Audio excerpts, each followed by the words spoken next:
Hi there, this is Alfie Whattam, tech recruiter and the host of the Technology Podcast. Today I'm speaking to Dimitar about a few different things. Thanks for joining us. Could you start by just telling us a little bit about yourself? Yeah, hello Alfie. So very briefly, I'm a startup CTO. I've been doing this for 10 years, mostly in fintech and e-commerce. And just last year, we started a new enterprise in e-commerce again, which we're looking forward to turning into one of the biggest e-commerce websites in the UK. Awesome. Sounds good. Now, a lot of people that watch these videos, they're, new to the industry, they're IT grads. What advice would you have for people that are just starting on their, tech careers?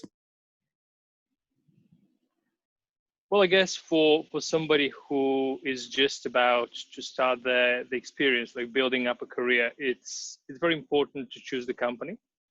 That's not a secret. But what I see a lot of people don't do is really look for a company where they could learn.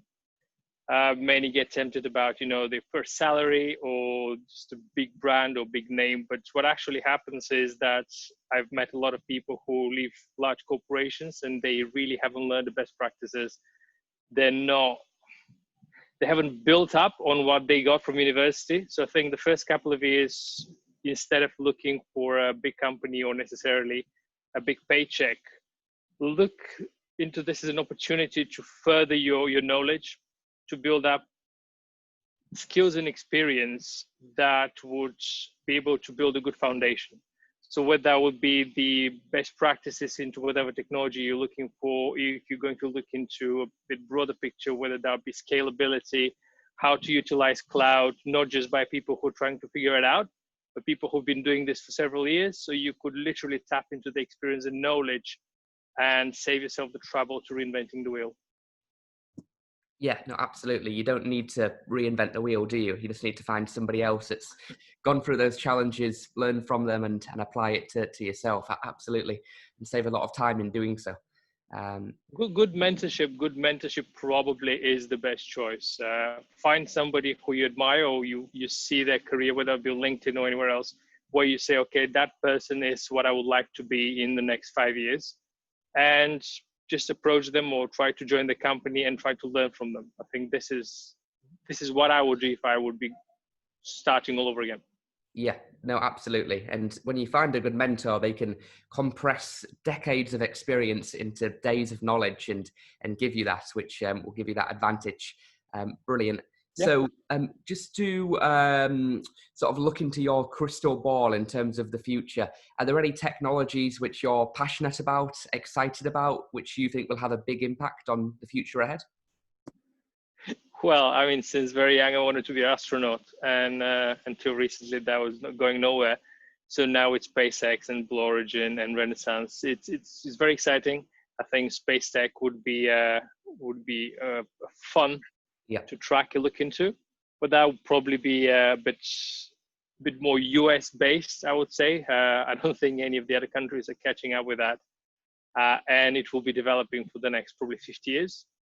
So that's what really excites me. In terms of, I guess you ask in the context of graduates what they will be interested in, I think augmented reality is something that is going to become very quickly very big. Essentially, everything hinges on Apple releasing their AR glasses, which they've been working on probably close to 10 years now.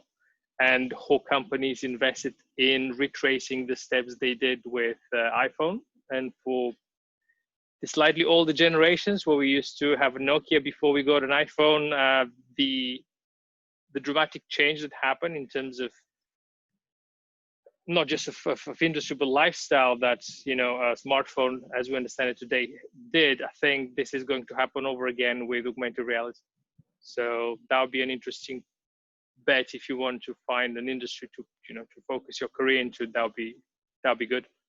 Absolutely. And I mean, while space is more US focused, it's still an exciting field as well to follow, like SpaceX. And it's interesting to see, how they're like almost taking on the government to a degree and beating them from an innovation perspective.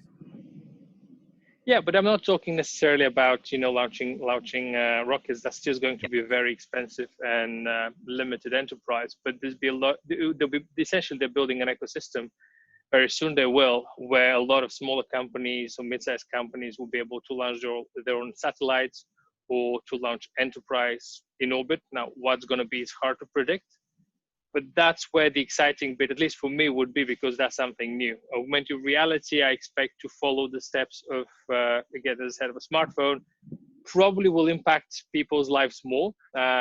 We'll be seeing a lot of people wearing glasses, that's for sure. Yeah. No longer staring at their phones, but rather in like some indeterminate point in space. But yeah, the space glass is the exciting bit. Yeah, but the glasses have got massive potential, and I know it's still a rumor, but Apple are there's been some patents filed for glasses by Apple, and potentially a release even in a few months to go with 2020 vision, and 2020 the year for the next generation of AR glasses potentially. But whoever moves into the space in terms of perhaps either the big tech companies or even a small fast growing startup, there's going to be a massive market in the future, with Google Maps telling you the directions in the corner of your eye, having the time there, having text appear, and Alexa or Siri hooked up to it to communicate. So it's definitely an exciting space to watch as well.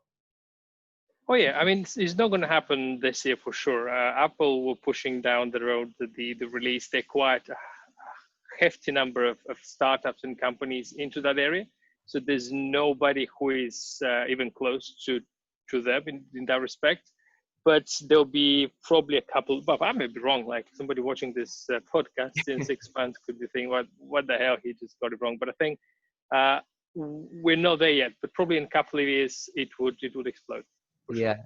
I mean, it's happened with wearables, with, smartwatches, and that was something that a few years ago was just starting to become early, adopting, and now it's sort of everywhere and whatnot. And I'm sure the smart glasses trend will continue as well.